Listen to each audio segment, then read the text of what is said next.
자, 그러면 오늘은 지난 시간에 이 반에서 백제를 못했다라고 하니까 이 고분벽화 이쪽 좀 덜 했으니까 빨리 이거 설명드리고 그 다음에 이제 탑, 그 다음에 그 뒤를 이어서 문화사 쪽 설명하고 오늘의 목표는 고려까지 가는 겁니다. 고려 시대 개관하면 될 것 같아요.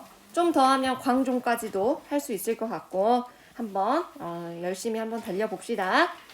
선생님이 지난 시간에 이제 다른 반 친구들은 무덤을 사실은 다 끝냈는데 이 반에서 좀 사정이 있어서 못 끝낸 것 같아요.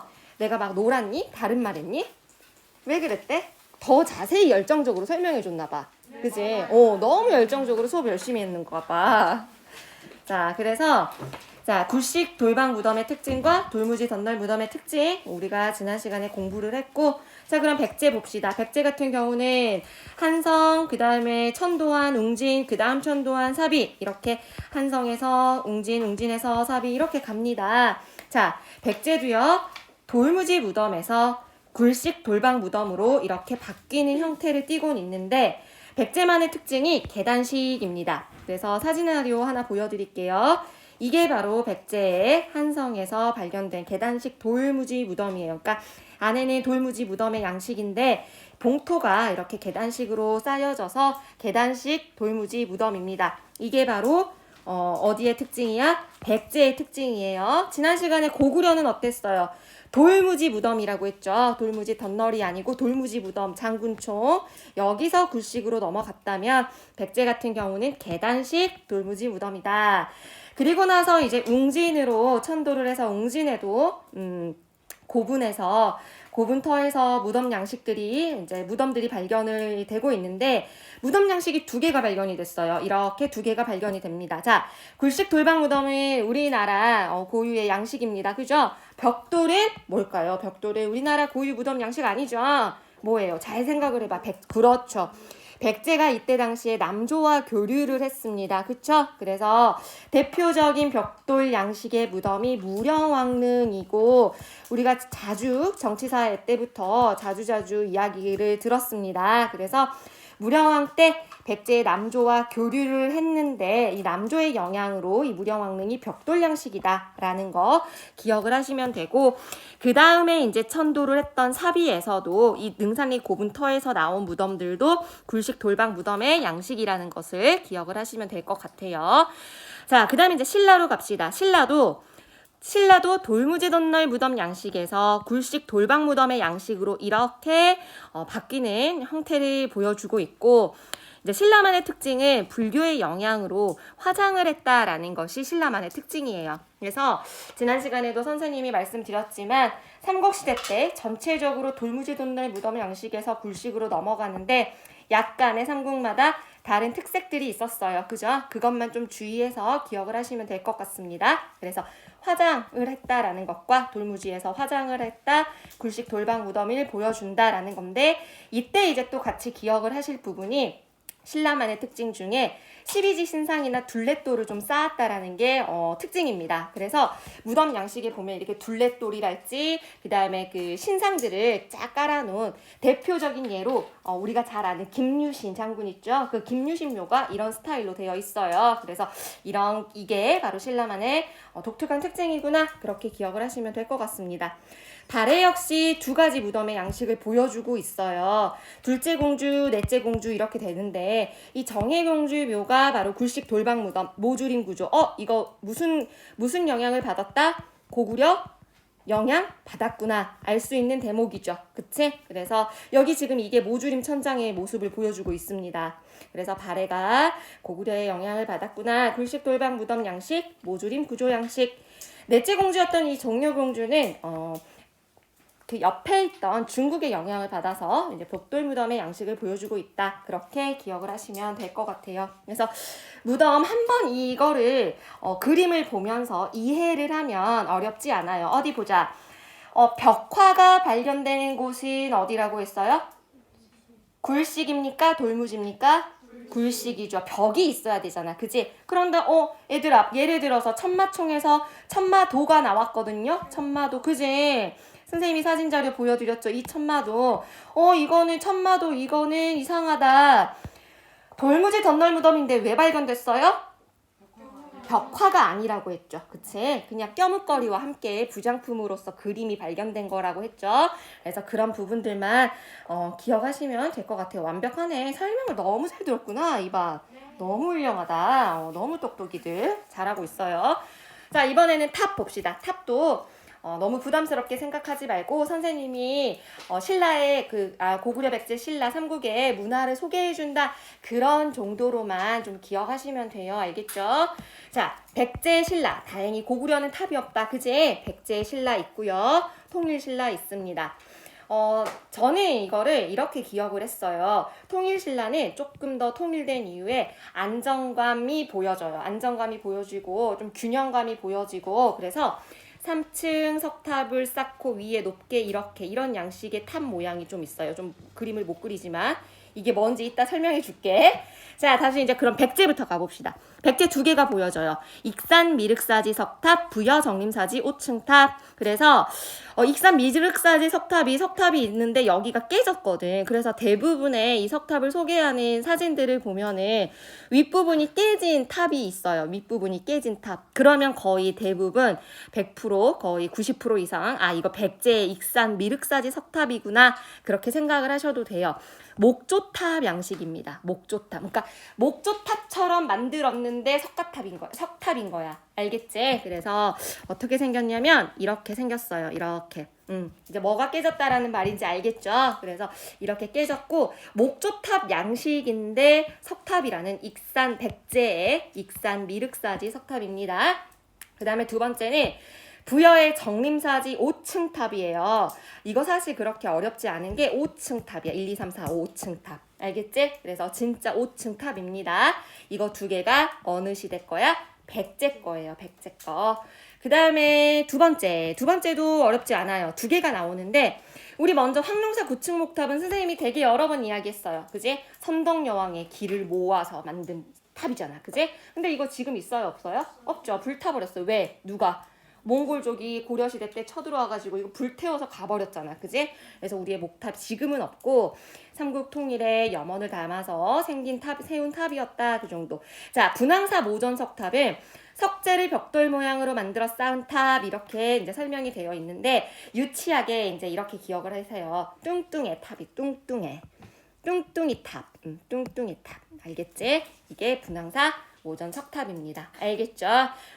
조금 탑이라기보다는 정말 무슨 그죠? 약간 통통하게 집처럼 생겼죠. 다른 탑들에 비해서. 그죠? 그래서 이게 통신 아니야. 신라야. 알겠지? 신라 때 분황사 모전석탑입니다. 자, 그 다음에 이제 나머지 탑들은 다 통신 거야. 이것만 발해 거야. 발해 영광탑이고 완전히 좀 모양이 독특하죠. 다르죠? 자, 이것만 이제 그 통신 건데 통신은 다 3층으로 돼 있어요. 다 3층으로. 특이하게도. 그래서 먼저 첫 번째로는 가문사지 3층 석탑. 가문사지 3층 석탑. 아까 말한 것처럼 1, 2, 3 하고 이렇게 쭉 옆에 위에 쏟아져 있지. 위에 머리에 그지? 뭐 상투 튼 것처럼. 그래서 가문사지 3층 탑. 이거 어느 시대 거야? 통신이야. 통신. 신라랑 통신 구분하셔야 돼요. 그지? 그 다음에 이제 석가탑 다보탑은 솔직히 너무 유명하잖아. 그지? 석가탑 불국사의 석가탑 3층 위에 있다. 그지? 불국사의 석가탑이고요. 불국사의 다보탑도 너무 유명하죠? 계단이 있습니다. 불국사 다보탑. 이거 모르면 안 돼. 이거 모르면 우리나라 사람 아니야. 머릿속에 넣어둬야 돼요. 자, 불국사 다보탑. 그 다음에 이제 양양 진전사지 3층 탑이라고 해서 이것도 이제 3층 탑은 3층 탑인데 독특한 특징이 여기에 불상이 부조되어 있어요. 불상이 이렇게 새겨져 있습니다. 그래서 이게 하대 탑이고 기단과 탑신에 불상을 부조했다라는 게 통신의 특징. 이 정도가 특징입니다. 알겠죠? 탑은 이렇게 한번 우리가 사진들을 봤다는데 의의를 두고 이 조각상들도 우리가 한번 그림 봤다라는 거에 의의를 둡시다. 그림 봤다라는 거에. 자, 불상 조각품 한번 봅시다. 불상 보겠습니다. 삼국시대 게 있어요. 고구려 하나, 백제 하나, 신라 하나 있고, 사실은 이 금동미륵보살 방가상이 우리나라에서 정말 대표되는 우리나라 보물이에요. 보물. 그리고 이게 지금 일본에도 똑같은 방가상이 있는데, 그거를 토대로 우리는 일본에 우리의 이때 당시 삼국의 문화가 전파됐구나 라고 이제 추측을 하고 있는데, 뭐 신라 거였다라고 하다가 요즘은 백제 거다라고 이제 대세가 기울고 있는데, 이것만 어느 나라 것인지는 모르지만 이게 가장 유명한 보물입니다. 사진 볼게요. 자, 연가 7년명 금동열의 입상 고구려의 이제 불상인데 이렇게 생겼어요. 이렇게 한 번쯤은 보셨죠, 그치? 이렇게 불상이 딱 이렇게 있네. 이게 고구려 거예요. 고구려 거. 연가 7년명 금동열의 입상. 순서가 좀 틀리지만 그래도 보자. 이거 발해 거거든. 발해 두 개 있네. 두 개. 그지? 이불병좌상. 좀 닮지 않았니? 그지? 그래서 발에는 두 개. 이불병좌상.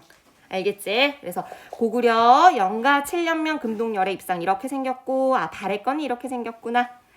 그 다음에 여기 나와 있는 거는 백제껴입니다. 백제. 아우, 미소가 아주 온화하죠. 그지? 서산마의 삼존불상입니다. 백제의 서산마의 삼존불상. 그 다음에 이거에 바로 신라의 경주베리 석불입상이라는 거예요. 경주베리 석불입상. 그 다음에 이제 마지막 아까 제가 말씀드린 게 바로 이겁니다. 국보 83호야. 우리나라 보물이에요. 그래서 금동 미륵보살 방가사유상이고, 어느 나라에서 지금 만들었다라는 것이 밝혀지지 않은 상태이고 미정인 상태이고 추측만 할 뿐이고, 일본에 똑같은 상이 있어요. 만든 재질만 좀 다르지 이렇게 똑같이 생긴. 그래서 이걸 토대로 교류가 있었구나 라고 이제 그렇게 보시면 되고, 그 다음에 이제 석굴암 통신 때 거예요. 이건 통신 때 거. 자, 통일신라 가면 불상에 석굴암 보전불 있지. 균형 잡힌 모습 사실적인 조각. 석굴암의 보전불. 엄청 커요. 한번 보셨죠? 본 사람들 많을 거야. 그치? 가서 직접 본 사람들 많을 거예요. 자, 그 다음에 이불병좌상은 방금 전에 보여드렸고, 그 다음에 석등 보자. 석등. 이게 통신 때 석등이거든요. 사자가 어때? 이게 들고 있네. 그치? 쌍사자, 석등. 이런 거는 솔직히 쉽지. 이름 자체가 보여지니까. 그치? 그래서 이거는 통일신라 겁니다. 통일신라. 그 다음에 이제 발해에서 조금 이게 문제에서 가끔 자주 나와요.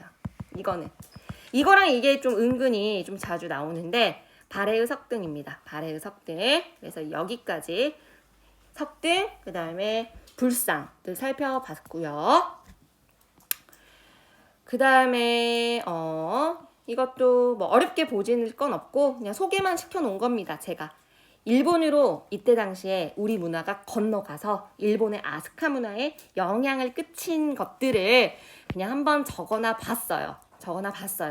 담징이란 인물이 일본에 이런 거를 알려줬고, 그리고 이 담징이란 인물이 그렸다라고 지금 전해져 오고 있어요. 이 일본에 있는 호류사라는 곳에 이 벽화를 담징이 그렸다라고 전해져 내려오고 있습니다. 이런 벽화가 우리 고구려의 수산리 벽화에 영향을 받아서 너무 똑같다라는 거, 너무 똑같이 생겨가지고, 그래서 이런 인물들이 또 고구려에서 일본으로 건너간 승려들이고, 그래서 유명하고.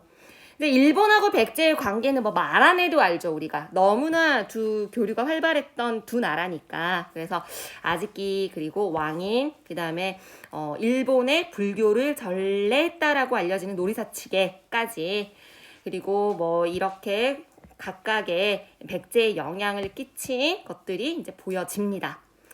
그 다음에 뭐 통일신라 때도 원효나 그 다음에 강수설총이 각각 불교, 유교 이런 문화가 일본에 기여를 했다. 이런 것들. 그래서 한마디로 이거는 이제 그냥 정리해 본 거예요, 선생님이. 일본에 우리 문화가 이렇게 전래가 됐어 라고 소개를 시켜준 거니까 이 정도는 이제 한번 소개시켜 드리려고 제가 묶어 봤습니다.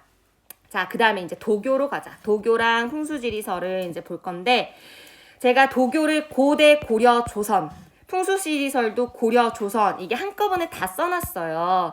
나중에 이제 여러분들이 역사를 모두 다 배우고 났을 때 도교나 풍수지리설 같은 경우는 이렇게 시대를 다 통틀어서 이렇게 문제를 나오는 경우가 많아서 이제 이렇게 보여드렸는데, 우리가 우선 기억할 거는 고대만 기억하면 되겠죠. 그지? 고대만 기억하면 되겠죠. 자, 보자. 도교라는 거는 산천 숭배, 신선사상, 산천을 숭배하고 그리고 신선사상, 이게 결합된 약간 유유자적한 귀족 사회에서 유행했던 그런 종교다. 그렇게 보시면 돼요.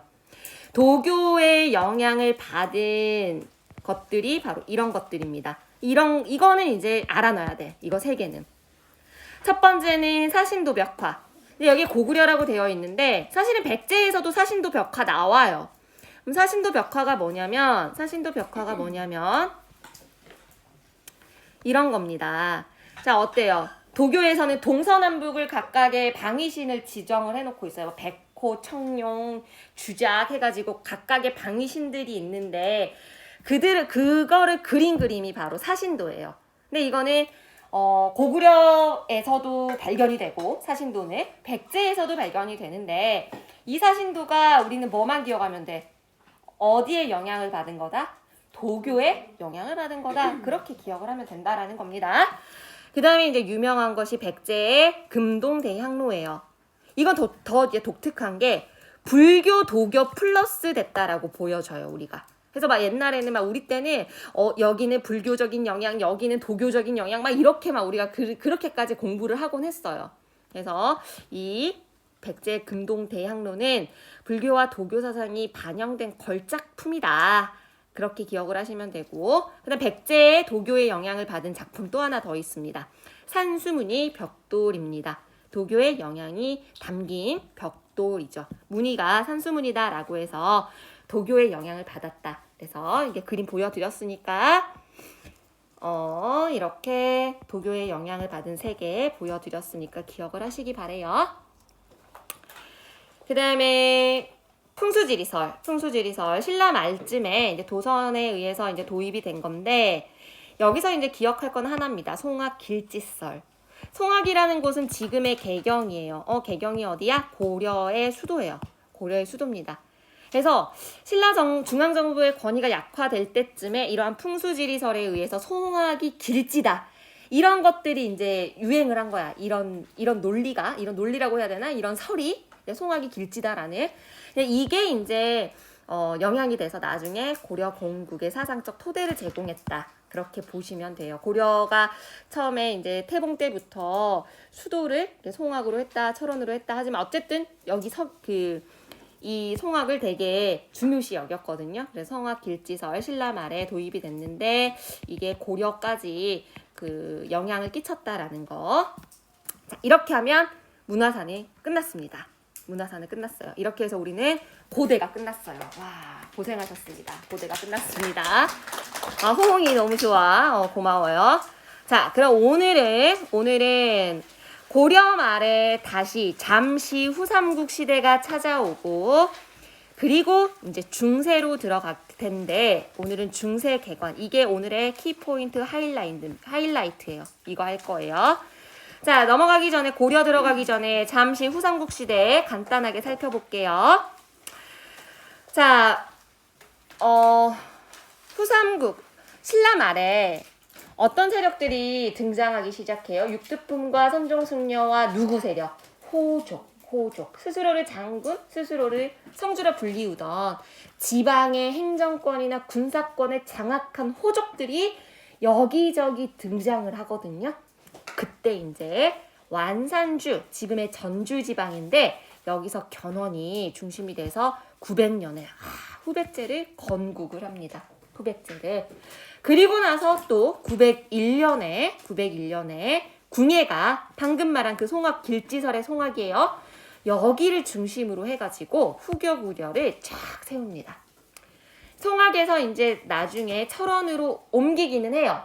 나라 이름을 태봉이라고 하면서 태봉 마진이라고 하면서 이제 수도를 송악에서 이렇게 철원으로 옮기기는 하는데 잠시 지도 보여드릴게요.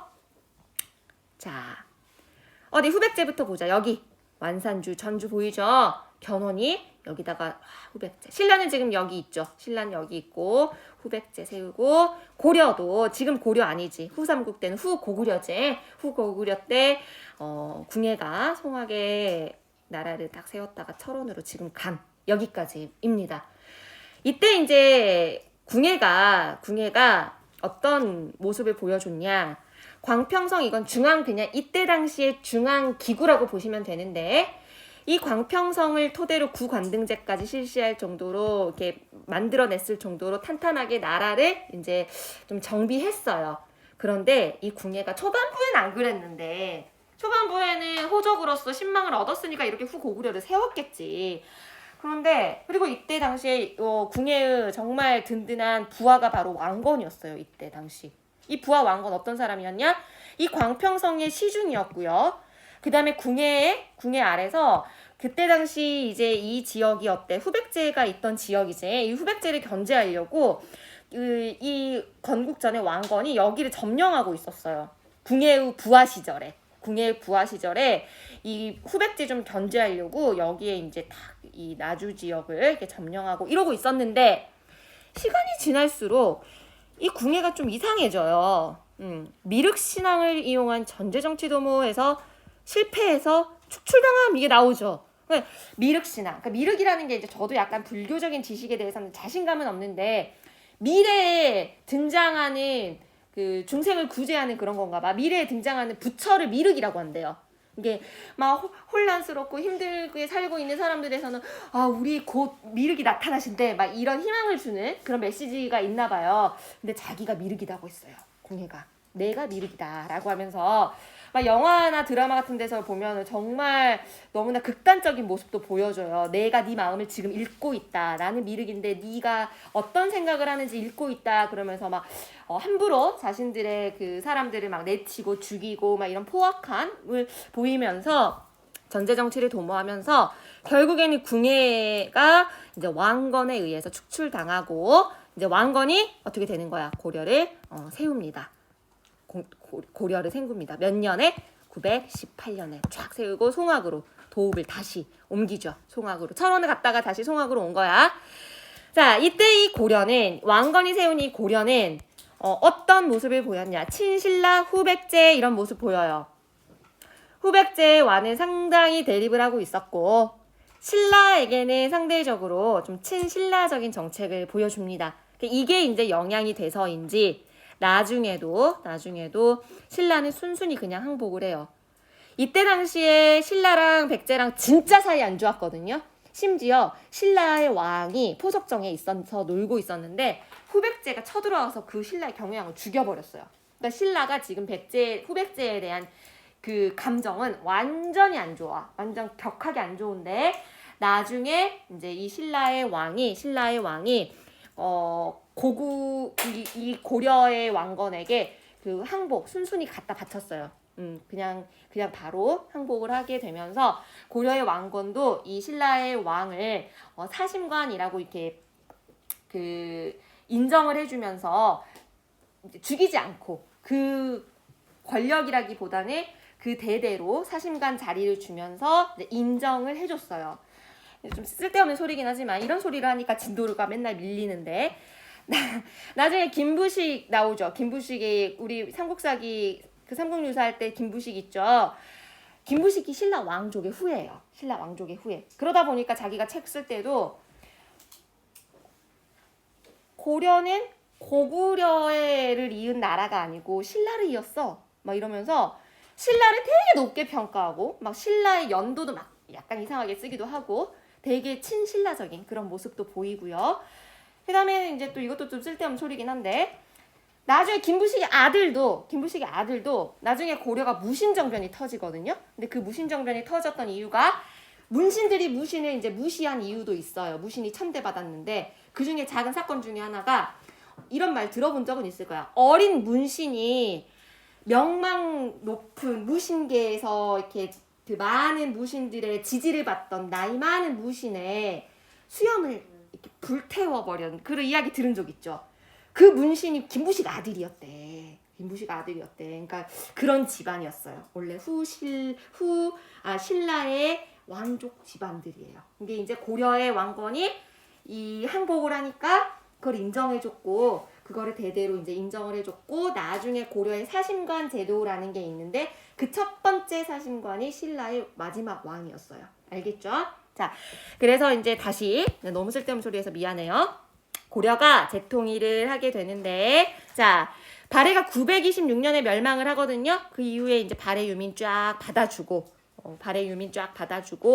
신라 항복 받아주고, 견훤이 이제 후백제의 견훤이죠. 후백제의 견훤도 이제 아들들한테 좀 버림받아가지고, 견훤도 열받아가지고 이제 그냥 고려에 흡수됩니다. 견훤이 기부하면서 이제 후백제 멸망시키면서 다시 한번 고려가 삼국을 재통일하네. 결국 고려 탄생되는 거야. 알겠죠? 자, 그러면 보자. 고려 갑시다. 고려의 시대 개관에서 연도를 몇 개를 좀 알아두셨으면 좋겠어요. 자, 고려는 918년에 세워지죠. 왕건이 세웠습니다.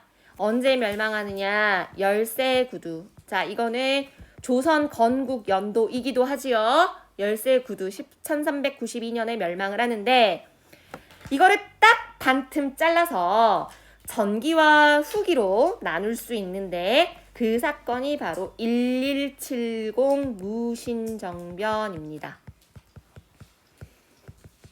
말 그대로 무신들이 정변을 일으킨 거예요. 그 연도가 1170년이고, 이거를 기점으로 전기, 후기, 고려를 나누는 거예요. 이해되셨죠? 그 다음에 고려 전기에서 초기, 중기로 나누는데,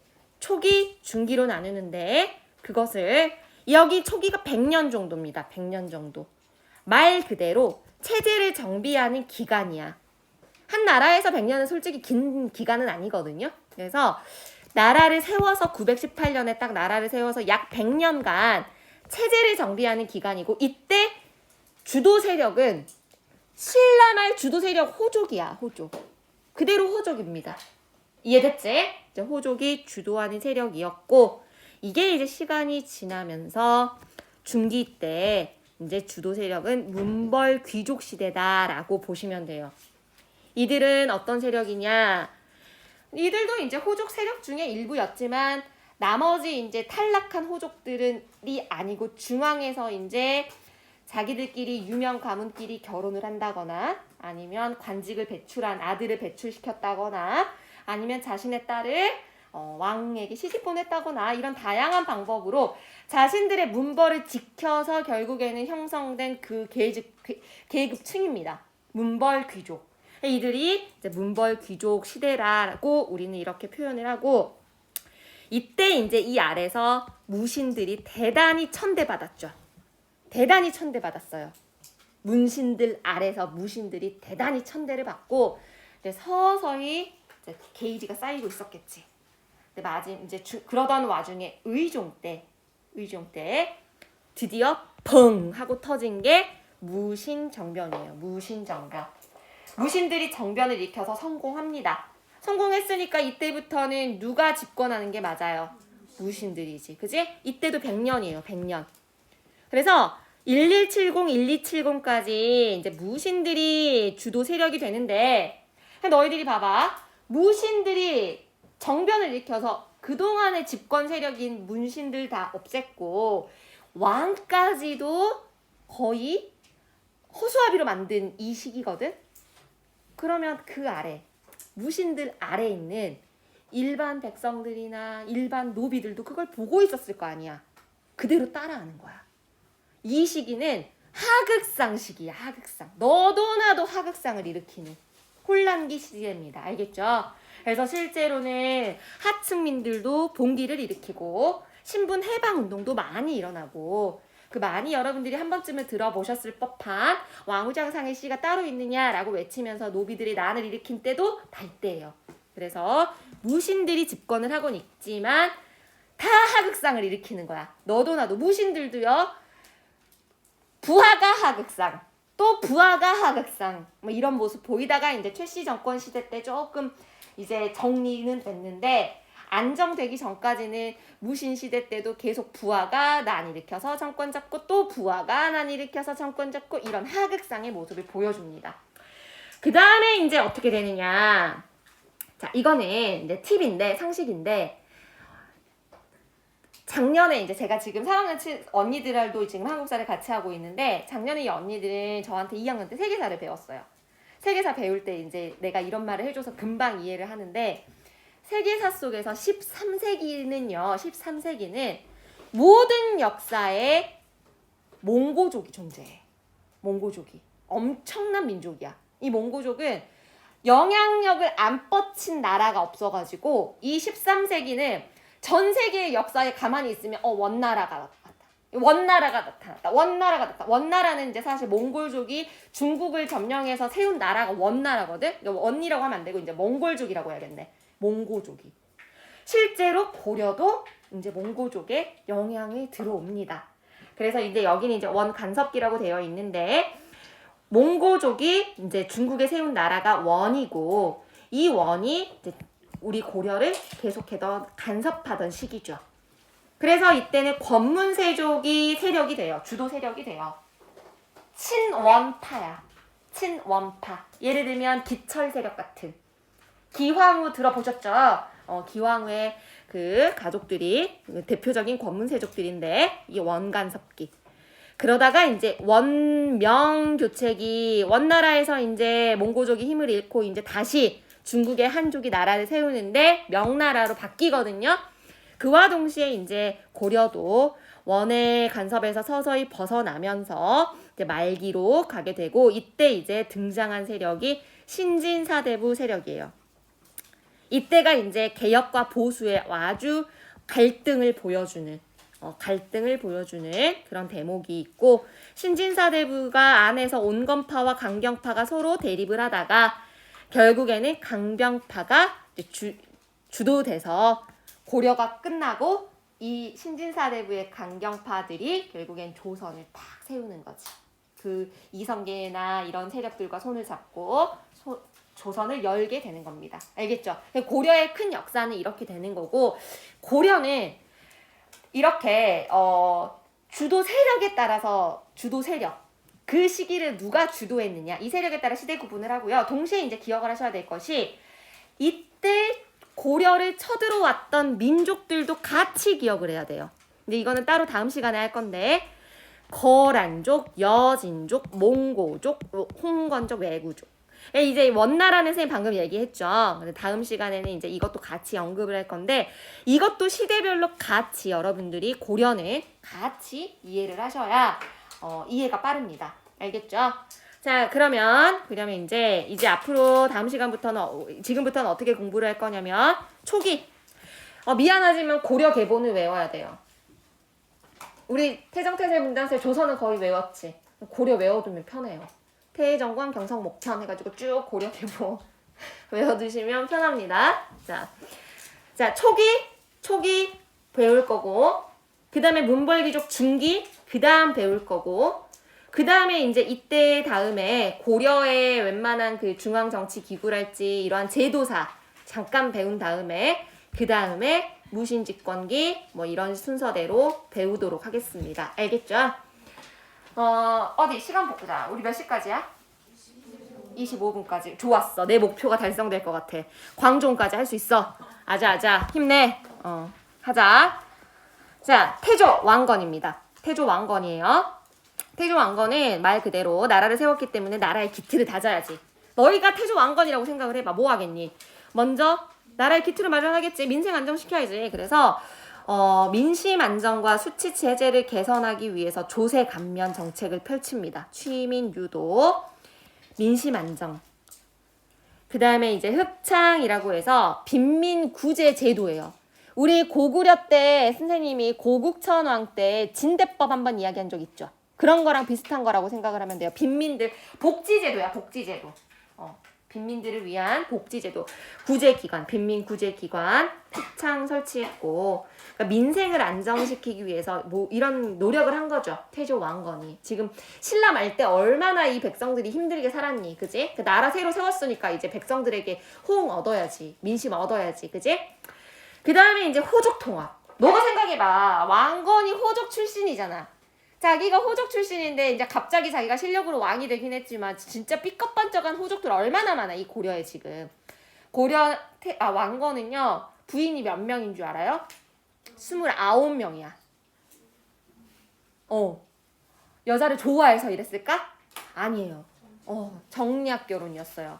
잘 나가는 호족들 딸들과 결혼을 해서 그 호족들을 내 편으로 만들려는 그런 호족 통합 정책을 펼칩니다. 그리고 이제 또 했던 호족들의 민심을 얻기 위해서, 인심을 얻기 위해서 땅도 줘요, 땅. 인품, 공로에 의해서 줬다라고는 하는데, 뭐 인품 어떻게 객관적으로 따지니? 그지? 뭐 너의 인품은 90점, 너의 인품은 뭐 70점 이럴 수 없잖아. 객관적이진 않은 거죠. 그래서 나중에 이제 객관적인 지표로 전식과라는 고려의 그 토지 제도가 나오는데 그 전까지 바로 이제 그 수조지를 지급했는데 그게 바로 역분전이라는 겁니다. 호족들에게 공로나 인품이나 이런 것들을 기준으로 수조지를 지급한 거예요. 수조지를. 그 다음에 이제 정략 결혼했다라는 말을 했고, 그 다음에 이제 한편으로는 인심은 얻지만 그래도 까불면 안 되겠지, 그지? 그래서 기인제도 합니다. 너 그 지방에 정말 그 유명한 그 관리야. 너 아들 위로 보내라. 내가 데리고 있으면서 공부 좀 시켜줄게. 이제 기인제, 벌모제도죠, 어떻게 보면. 반란 일으키겠니? 자기 아들이 거기 가 있는데 못 일으키지, 그지? 그래서 기인제도. 그다음에 아까 말씀드린 사심관 제도예요. 경순왕이 가장 먼저 사심관이 됐다라고 했죠? 여기다 써줄게요. 자, 이거예요. 개국공신이나 고관들에게 그 출신 지역의 사심관으로 이렇게 임명을 합니다. 그래가지고 임명권을 주는 거야. 네가 그 지역, 네 알아서 그냥 임명해라. 권력을 주는 거죠. 권한을 주는 거죠. 하지만 대신에 치안 너가 유지시켜. 이런 거예요. 제일 처음 사심관 된, 제일 먼저 어떻게 생겼다? 신라? 경순왕한테 이 사심관을 자리를 줬다라는 것에서 유래했다라는 거. 알겠죠? 그 다음에 이거 그냥 너희들 쳐보면 다 나와. 그 다음에 북진정책. 자, 태조 왕건이요 이제 북진정책을 펼쳤는데 이때 어떤 식으로 펼쳤냐면 태조 왕건이 가장 먼저 고려를 건국했을 때 영토가 이렇게 되는데 얘가 이제 서경을 되게 중요시 여겼어요. 지금 고려의 수도는 여기잖아. 근데 고려 태조가 되게 아꼈던 지역이 이 서경이에요. 서경을 되게 아꼈고 여기를 기지로 삼아가지고 북진 정책을 펼쳐요. 성공합니다. 그래서 태조가 북진 정책 이후에 회복한 영토예요. 회복한 영토. 청천강에서 영흥만까지라고 우리는 보통 그렇게 표현을 하는데 실제로 서경을 전진 기지로 삼아서 북진 정책으로 이 정도의 땅을 얻었고요. 그 다음에 이 아끼는 서경에 분사제도를 실시합니다. 이 분사제도가 뭐냐면 송악 개경에 이제 중앙정치기구가 있을 거 아니야. 이거를 똑같이는 아니고 그와 비슷하게 기구를 하나 그러한 제도를 하나 만들어 놓은 게 분사제도예요. 그래서 정리를 한 거를 한번 다 같이 보여드리자면 서경을 우대해서 개경의 중앙 관서와 이제 비슷한 비견되는 독립적인 행정기구를 서경에다가 딱 만들어준 게 바로 분사제도입니다. 알겠죠? 그래서 태조 때 처음 있었다라는 거. 그 다음에 그래서 이것뿐만 아니라 후대 왕들에게 이렇게 하시오 훈요 10조. 관리들에게도 이렇게 하시오 정계 계백묘서 이런 것들을 고려의 태조답게 반포했습니다. 알겠죠? 자, 그 다음에 이제 광종부터는 다음 시간에 그냥 할까요? 25분까지니? 25분까지니까 광종, 성종, 광종부터는 이제 태조 왕건 문 열었으니까 다음 시간에 고려 초기에 왕 2명의 왕하고 그 다음 문벌 귀족하고 쭉 설명하도록 하겠습니다. 고생하셨어요. 네네. 네, 알겠어요. 보여드릴게요.